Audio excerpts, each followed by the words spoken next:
আসসালামু আলাইকুম প্রিয় শিক্ষার্থীবৃন্দ। আম আজকের ক্লাসে আমরা শিখব হচ্ছে 15, 16, 17, 18 নম্বর প্রশ্নের সমাধান।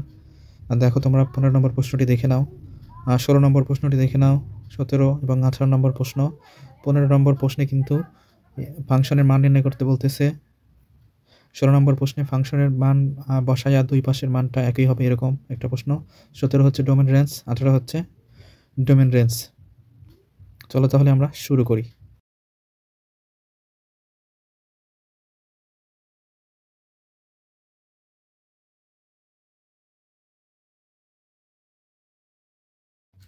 প্রিয় শিক্ষার্থীবৃন্দ, এবার আমরা 15 নম্বর প্রশ্নটি সলভ করব। চলো তাহলে শুরু করি। দেখো 15 নম্বর প্রশ্নে বলছে যদি f of x সমান 2x plus 1 divided 2x minus 1 হয় তবে f of 1 by x square plus 1 divided f of 1 by x square minus 1 এর মান নির্ণয় করো।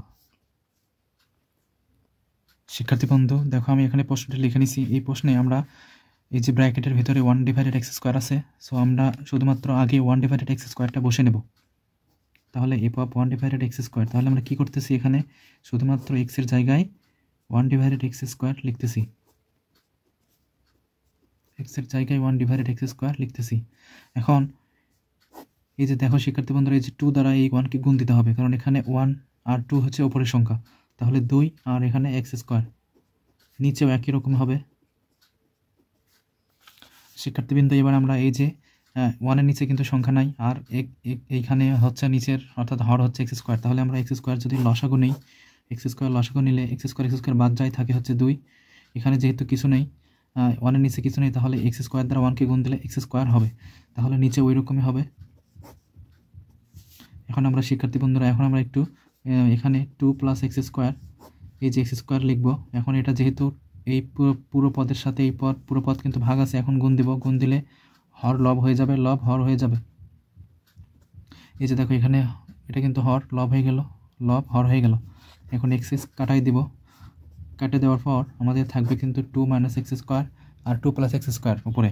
এখন এখানে এটা মান বের করলাম আমরা f of 1 by x square. এখন যদি আমরা এটাকে যোজন আর বিয়োজন করে দিই তাহলে কিন্তু অ্যান্সার চলে আসে f of 1 by x square plus 1 f of x square minus 1। কারণ আমরা জানি যোজন বিয়োজন নিয়ম হচ্ছে যদি কোনো সংখ্যা না থাকে নিচে তাহলে কিন্তু সেখানে 1 হবে নিচে। এখানে নিচে একটা 1 আছে মনে মনে, আর এটা পুরোটাই হচ্ছে উপরের রাশি। এটা যেহেতু তুমি দেখতেছো 1 ডিভাইডেড আছে, তো 1 ডিভাইডেড না, এটা হচ্ছে f এর সাথে এটা পুরোটাই একটা পদ। এখন আমরা যোজন বিয়োজন করবো হচ্ছে উপরেরটা লিখবো আগে, প্লাস নিচেরটা লিখবো, এটাকে বলে যোজন। আবার উপরেরটা লিখবো, এবার মাইনাস দিয়ে নিচেরটা লিখবো, নিচেরটা হচ্ছে এইরকম। সো এই যে লাস্ট যেহেতু মাইনাস আছে এখানে, এই মাইনাস থাকার কারণে এই চিহ্নটা পরিবর্তন করে লিখবা।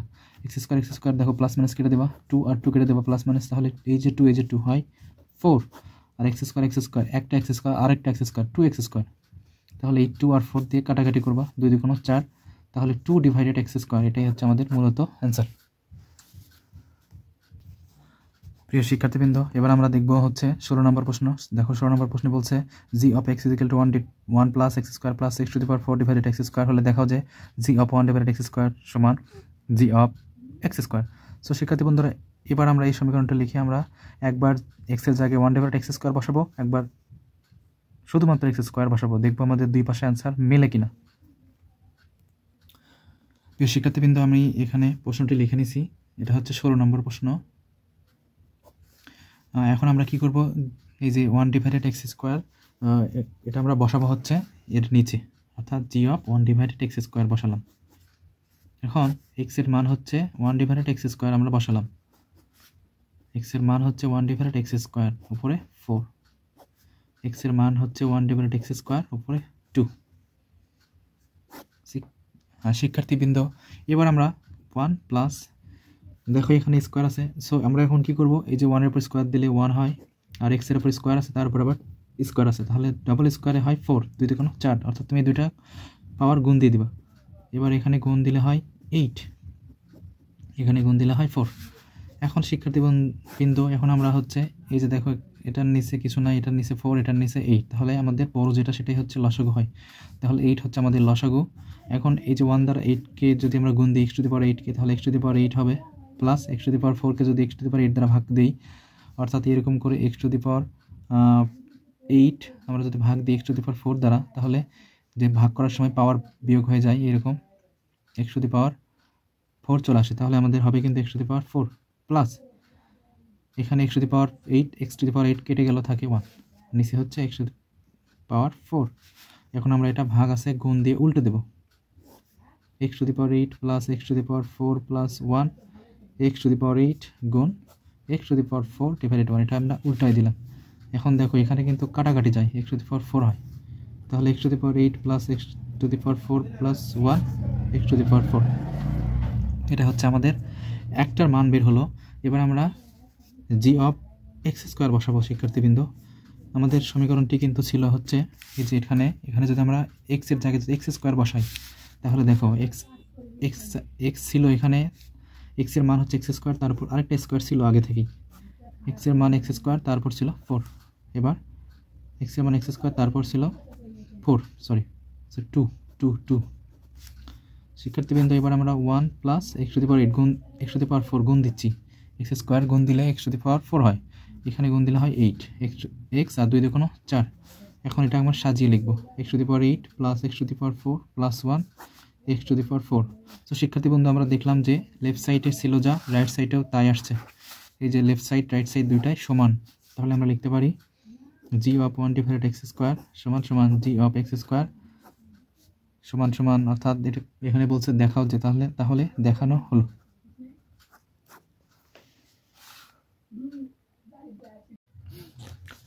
প্রিয় শিক্ষার্থীবৃন্দ, এবার আমরা দেখব 17 নম্বর প্রশ্ন। দেখো 17 নম্বর প্রশ্নে বলছে নিচের অন্যগুলো থেকে ডোমেন এবং রেঞ্জ নির্ণয় করো। তাহলে আমাদের বুঝতে হবে ডোমেন এবং রেঞ্জ কি।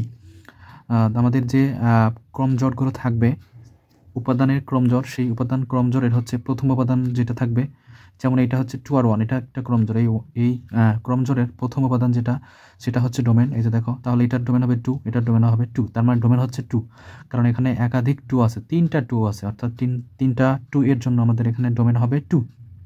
আর রেঞ্জ হবে এই অন্যগুলোর দ্বিতীয় উপাদান, অর্থাৎ 1 2 3, তাহলে রেঞ্জ হবে 1 2 3, এরকম করে এখানেও হবে তাই, অর্থাৎ এর সমান যেহেতু এখানে 5টি ক্রমজোড় দেওয়া আছে, এই ক্রমজোড়ের প্রথম উপাদান যেগুলো হবে, যেমন এখানে দেখো -2 -1 0 1 2, এই প্রত্যেকটাই হচ্ছে ডোমেন, এবং রেঞ্জ হচ্ছে -4 1 0 1 আর 4, তার মানে -4 1 0 আর 4, কারণ 1 দুইটা আছে, দুইটা 1 এর জন্য একটা 1 লিখলেই হবে। তাহলে আমরা বুঝতে পারলাম যে অন্যয় থেকে ডোমেন এবং রেঞ্জ নির্ণয় করার নিয়ম হচ্ছে, তুমি লিখবে এখানে যে দেওয়া আছে r সমান সমান এত, তারপরে লিখবা যে ডোমেন সমান সমান এই যে 2, তারপরে লিখবা রেঞ্জ সমান সমান 1 2 3। এটা খুবই সহজ, এটা আমি করে দিলাম না। এবার 18 নম্বর প্রশ্ন দেখব শিক্ষার্থী বন্ধুরা। 18 নম্বর প্রশ্নে বলছে দেখো যে এখানে r সমান দেওয়া আছে একটা অন্যয় দেওয়া আছে, সেই অন্যয় থেকে আমাদের ডোমেন এবং রেঞ্জ নির্ণয় করতে হবে। চলো তাহলে আমরা এই অঙ্কটি দেখে নিই। প্রিয় শিক্ষার্থীবৃন্দ, আমি এখানে প্রশ্নটি তুলে নিছি। এখন আমরা এটা তুমি এভাবে দেওয়া আছে লিখবা, দেওয়া আছে লেখা হলে তারপরে তুমি লিখবা হচ্ছে শর্ত হতে পাই, শর্ত হতে পাই। দেখো এটা হচ্ছে আমাদের শর্ত, তাহলে দেখো x প্লাস ওয়াই ইকুয়াল 1, এখান থেকে তুমি y এর মান বের করবা। তাহলে y কে বাম পাশে রেখে দিলে 1 এ পাশে, ডান পাশে তো 1 ছিলই, এখন x যাবে ডান পাশে, তাহলে x এর আগে আছে প্লাস, হয়ে যাবে মাইনাস। এটাই হচ্ছে আমাদের একটা শর্ত। তাহলে এই শর্তে আমরা মান বসাবো। আর দেখো আমরা একটা ছক অঙ্কন করব, যে ছকের মধ্যে আমরা x এবং y এর মান বসাবো। তাহলে দেখো একটু এখানে উপাদান আছে 1 2 3 4 5টি, তাহলে আমাদের 6টি ঘর রাখতে হবে। দেখো 1 2 3 4 5, তুমি এরকম করে ঘর আঁকে নেবা, তারপরে উপরে লিখবা x, পরে লিখবা y। এখন তুমি এই যে 1 - x আছে, এই সমীকরণে আমরা এই মানটা বসাবো। তার আগে আমরা এই যে x এর যে সারিটা আছে, সেই সারিতে x এর মান বসাবো, কারণ x এখানে লেখা আছে x বিলংস টু a, তার মানে এখানে এর মান বসাবা 2 - 1 0 1 2। এখন আমরা এই সমীকরণে প্রথম মান -2 বসাবো। তাহলে যদি এখানে দেখো 1 মাইনাস x এর মান হচ্ছে -2, তাহলে -2 যদি বসাই, তাহলে 1 - +2 হয়ে যাবে 3, তাহলে এটা মান কিন্তু হলো 3।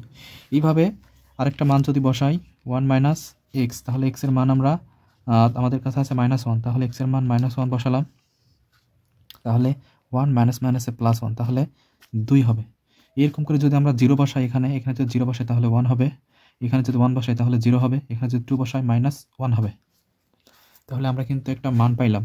এই মানের ভেতরে আমরা দেখব যে আমাদের এর যে মান আছে আর এখানে যে ছকের ভেতরে মান আছে এই মানগুলোর মধ্যে কোনটার অমিল আছে। দেখো এর মধ্যে যে মান আছে এখানে কিন্তু 3 আছে, ছকের ভেতরে কিন্তু এর ভেতরে 3 নাই, তার মানে কিন্তু 3 কিন্তু এর অন্তর্গত সেট নয়, এর মধ্যে পড়ে না। আর কি পড়ে না? আর সবই পড়ে কিন্তু 3টা পড়ে না। তাহলে আমরা এই 3 আমাদের হচ্ছে না, তাহলে এই 3 আর হচ্ছে 2 অর্থাৎ -2 and 3 এটা হচ্ছে সম্পর্ক বা অন্যয়ের মধ্যেই পড়তেছে না, কারণ এটা সেটের অন্তর্গত নয়। তাহলে সেটের অন্তর্গত কি? অতএব আর সমান সমান আমরা এই ক্রমজোড়গুলো লিখব, এটা ঠিক, এটা ঠিক, এটা ঠিক, এটা 4টা ঠিক। তাহলে আমরা লিখব -1 2 ক্রমজোড় একটা 0 1 ওপর থেকে নিচ 1 0 2 -1, এটাকে তুমি সেকেন্ড ব্র্যাকেট দিয়ে লিখবা। এবার হচ্ছে ডোমেন, তাহলে ডোমেন সমান সমান প্রথম উপাদান হচ্ছে ডোমেন, তাহলে -1 0 1 আর 2 এটা হচ্ছে ডোমেন। এবার রেঞ্জ, তো শিক্ষার্থী বন্ধু রেঞ্জ হচ্ছে দ্বিতীয় উপাদান। তাহলে দেখো এখানে আমি একটু সাজিয়ে লিখবো, 2 আছে 1 আছে 0 আছে -1 আছে, তাহলে আগে -1 লিখি, তারপরে 0 লিখি, তারপরে 1 লিখি, তারপরে 2 লিখি, এখানে সাজায় লিখলাম আর কি। এটাই হচ্ছে আমাদের 18 এর কর উত্তর। এবার আমরা দেখবো 18 ক্ষয়ের উত্তর। সো 18 খ প্রশ্নটি দেখো তোমরা, 18 ক্ষয় বলছে কিন্তু এফ সমান, এই যে এখানে একটা শর্ত দিয়ে রাখছে আর মানটা বলছে x belongs to C y belongs to C, C এর মান দেওয়া আছে এখানে দেখো, আর এখানে শর্ত দেওয়া আছে ওয়াই সমান 2x। তাহলে আমরা প্রশ্নটি তুলে নিই। শিক্ষার্থী বন্ধুরা আমরা এখানে লিখে নিছি, এখন আমরা কি করব, আমরা কিন্তু এখন মান বসাবো। সো একটা ছক অঙ্কন করে নেওয়ার আগে আমাদের কি করতে হবে, শর্তটা আগে লিখতে হবে। তাহলে শর্ত হতে পাই, শর্তটা আমরা পাইছি কিন্তু y = 2x, যেহেতু বাম পাশে y রেখে দেওয়া আছে তাহলে এটা আর কিছু করতে হবে না। এখন আমরা একটা ছক অঙ্কন করি। এই ছক অঙ্কন করার জন্য আমাদের দেখতে হবে মান কয়টা, 1 2 3 4 5, তাহলে 6টি ঘর আঁকে নেবে তোমরা। এখন উপরে x লিখবা, পরে নিচে লিখবা y। এখন আমরা যে সির মানটা দেওয়া আছে, অর্থাৎ যে মানটা দেওয়া থাকবে আমরা আমাদের x এর, দেখো সি দেওয়া আছে তাহলে সির মানে দেওয়া থাকবে, তাহলে সি এর মানটা উপরে লিখতে হবে -1 0 1 2 3। এখন আমরা কি করব, এখন আমরা মান বসাবো এই সমীকরণে। তাহলে যদি এই সমীকরণে x এর জায়গায় আমরা যদি -1 বসাই তাহলে -2 হয়, আবার x এর জায়গায় যদি এবার 0 বসাই তাহলে 2 শূন্যকে 0 হয়ে যায়, আবার x এর জায়গায় যদি 1 বসাই 2 কে 2 হয়ে যায়, আবার x এর জায়গায় 2 বসাই 4 হয়ে যায়, 3 বসাই 6 হয়ে যায়। এখন আমরা দেখতেছি যে সি এর মান যা এই ছকের ভিতরে মান কিন্তু আলাদা আসছে, তাহলে কোন মান আলাদা আসছে সেটা আমরা দেখব। -2 আসছে আলাদা, এইটা 4 আসছে আলাদা, 6 আসছে আলাদা। তাহলে আমরা এই যে -2 4 6 এই মানটা সির মধ্যে কিন্তু নাই, তাহলে সির মধ্যে না থাকে তাহলে এই ক্রমজোড় রিলেশনের মধ্যে পড়ে না। তাহলে আমরা লিখতে পারি যে -1 2 -2 তারপরে 2 এই যে 4 তারপরে 3 and 6, এটা কিন্তু রিলেশনের মধ্যে পড়ে না। তাহলে এরকম করে বিলংস টু দিয়ে এইটা দিবা।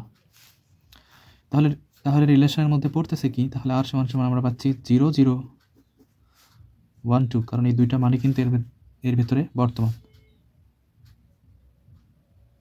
তাহলে আমাদের ডোমেন কত হবে, তাহলে আমাদের ডোমেন কিন্তু হবে 0 1, রেঞ্জ কিন্তু হবে